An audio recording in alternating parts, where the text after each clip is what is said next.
Sampson. Good afternoon, Mr. Speaker. Good afternoon, sir.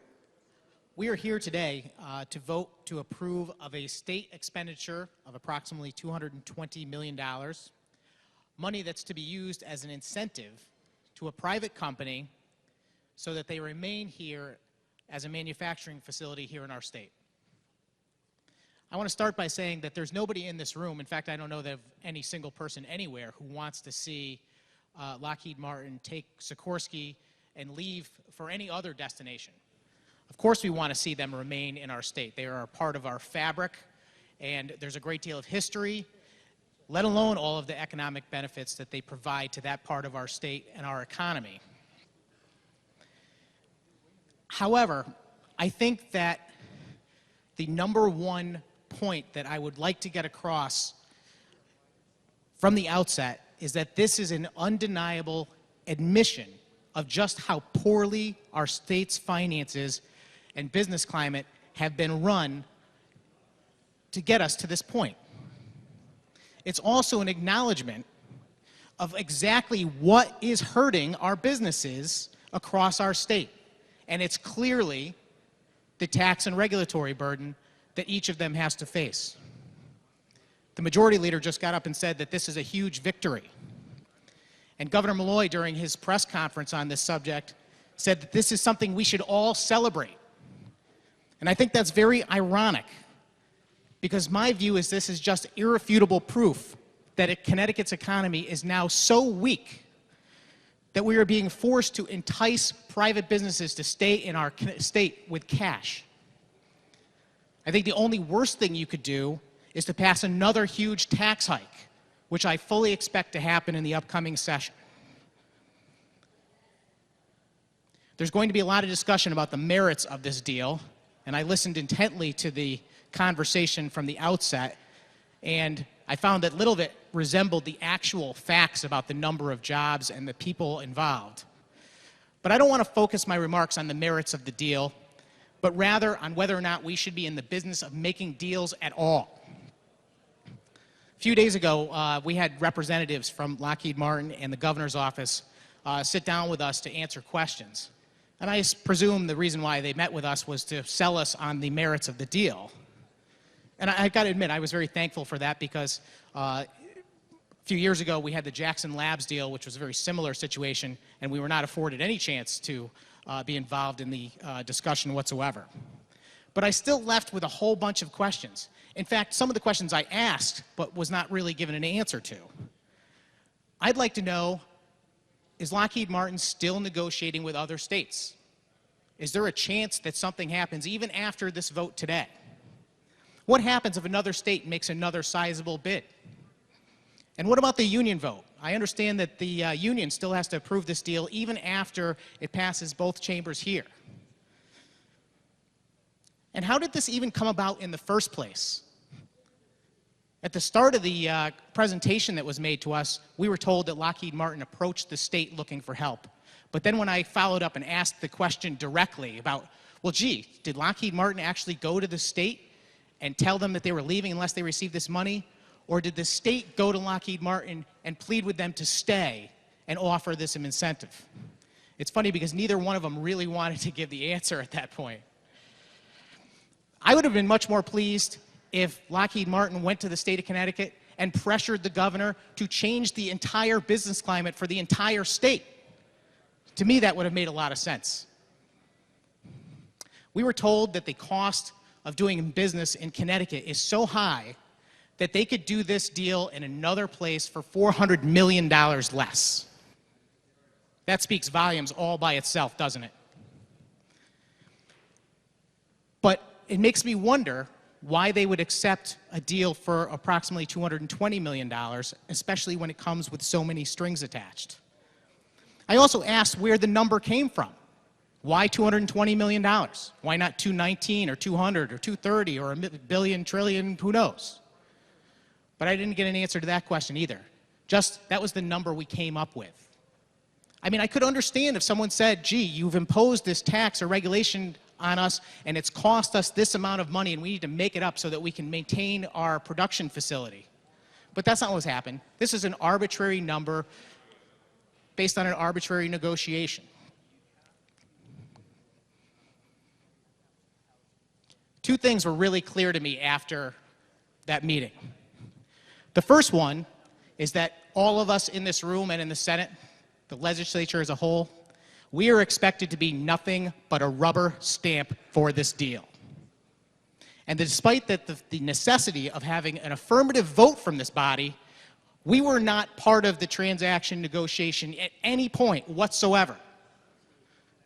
I asked, what would if we actually interjected ourselves into the deal and decided that maybe we could improve it in some way? Maybe it could make it cost less for the state and still get them to stay here. But no, it is quite clear that no one asks or wants our opinion, just our vote. Everyone should be offended. There were no public hearings, so of course the public hasn't got a chance to weigh in on this issue. And I say, why? Why no public hearings? I understand there's some elusive timeline, and the union vote is coming up October 9th. Well, that's a couple of weeks away. We certainly have enough time to notice a public hearing and invite comment, invite experts to talk to us about the merits of this deal. No, it's do this fast, emergency certify it, just put your rubber stamp on it and go home. Well, that doesn't work for me. Second, I would say that anyone in this room who thinks they're in a position to judge the merits of this deal is just fooling themselves. I don't know everyone's background, but I don't think any of us have any experience negotiating multi-million-dollar venture capitalist deals. And certainly I don't think anyone's in the helicopter manufacturing business either. I've heard a lot of people say, this isn't corporate welfare, it's different.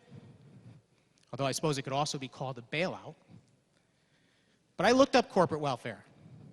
One definition, just one: financial assistance as tax breaks or subsidies given by the government to profit-making companies, especially large corporations. Sounds pretty spot on to me. When we've done some of these deals in the past, the first 5, Jackson Labs and so on, I said that we were just putting a Band-Aid on a broken leg. I think this is more like giving morphine to a dying man.